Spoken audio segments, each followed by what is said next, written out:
Guys আজকে করব আলু দিয়ে রুই মাছের পাতলা ঝোল। তার জন্য আমি এখানে কিছু রুই মাছ নিয়েছি।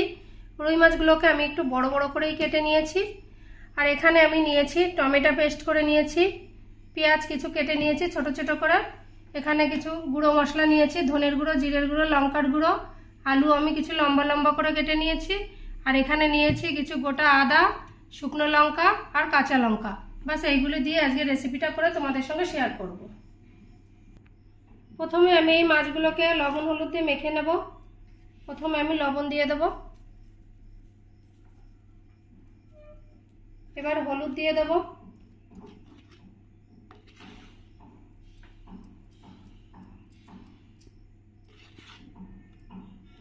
আর এর মধ্যে আমি দিয়ে দেব একটু কাশ্মীরের লঙ্কার গুঁড়ো। তাহলে মাছটা যখন ভাজবো তখন বেশ কালারটা সুন্দর আসবে। আর সবার শেষে দিয়ে দেবো আমি একটু সরষের তেল।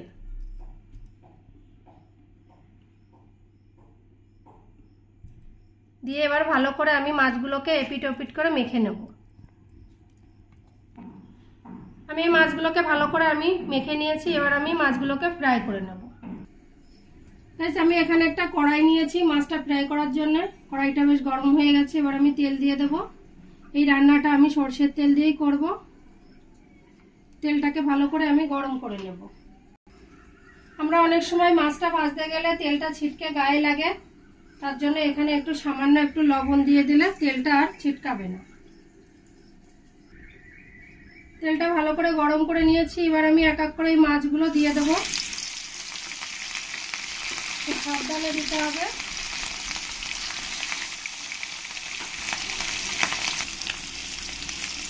মাছগুলো নিচের পিঠ হয়ে গেলে আমি আবার এরকম করে উল্টে দেবো।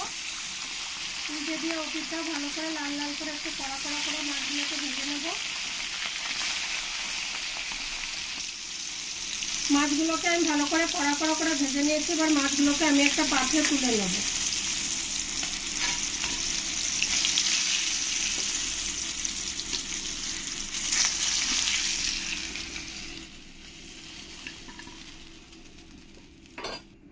এবার আমি পরের মাছগুলো একই রকম করে সব ভেজে নেব।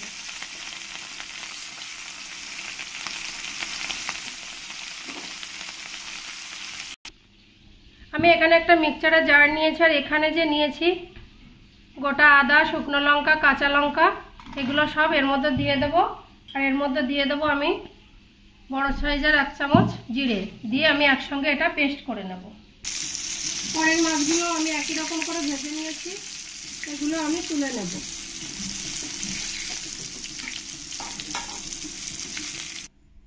এবার আমি এই মাছ ভাজা তেলের মধ্যে আলুগুলোও ভেজে নেব।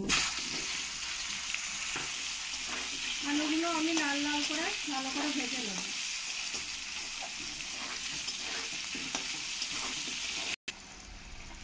আলুগুলো আমার ভালো করে লাল লাল করে ভাজা হয়ে গেছে। এবার আমি আলুগুলো একটা পাত্রে তুলে নেব।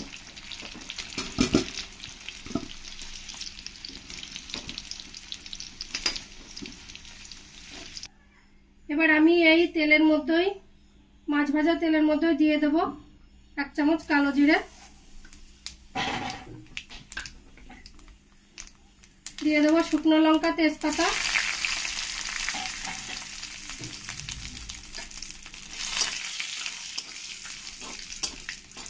এবার এর মধ্যে দিয়ে দেবো কিছু গোটা মশলা। এগুলোকে ভালো করে আমি ভেজে নেব। ভালো গন্ধটা বেরোলে তারপরে দিয়ে দেবো আমি পেঁয়াজ কুচি। পেঁয়াজের মধ্যে দিয়ে দেবো একটু লবণ, তাহলে আমার পেঁয়াজটা একটু তাড়াতাড়ি ভাজা হয়ে যাবে।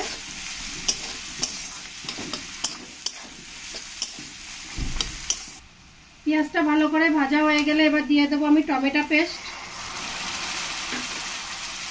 টমেটো পেস্টটা দিয়ে ভালো করে আমি পেঁয়াজের সঙ্গে মিশিয়ে নেব। দিয়ে দেবো গুঁড়ো মশলা, লঙ্কার গুঁড়ো,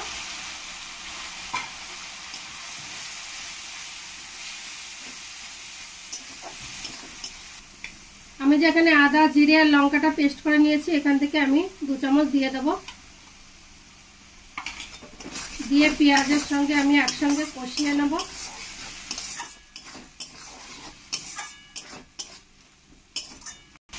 এর মধ্যে দিয়ে দেবো সামান্য একটু জল। জলটা দিয়ে ভালো করে আমি মশলার সঙ্গে মিশিয়ে নেব। আর এখানে যে আলুগুলো আমি ভেজে রেখেছি এই মশলার সঙ্গে আমি কষিয়ে নেব।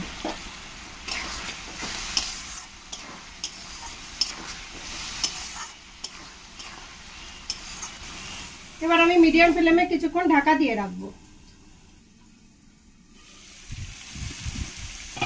মশলাটা ভালো করে কষানো হয়ে গেছে, উপর দিয়ে তেলটাও ভালো করে ছেড়ে দিয়েছে। এবার একবার ভালো করে আমি নেড়ে দেবো। এবার আমি এর মধ্যে জল দিয়ে দেবো।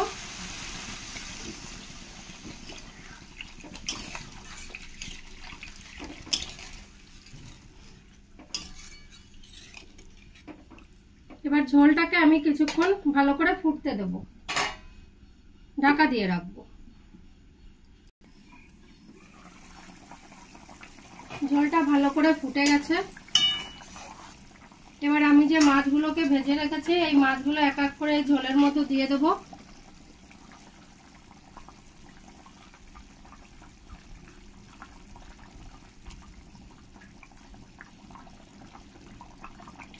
মাছগুলো দিয়ে ভালো করে ঝোলের সঙ্গে মিশিয়ে নিতে হবে। দিয়ে আবার আমি কিছুক্ষণ ঢাকা দিয়ে রাখবো।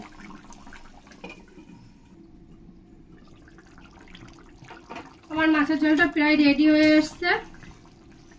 এবার আমি দিয়ে দেবো এর উপর দিয়ে হালকা করে একটু ধনের পাতা।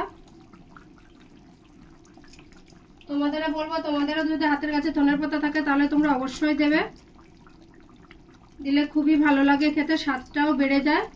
এবার সবার শেষে দিয়ে দেবো উপর দিয়ে কিছু আমি কাঁচা লঙ্কা। যারা ঝাল খেতে পছন্দ করো তারা উপর দিয়ে এরকম 2-3টে কাঁচা লঙ্কা চিড়ে দিয়ে দিতে পারো।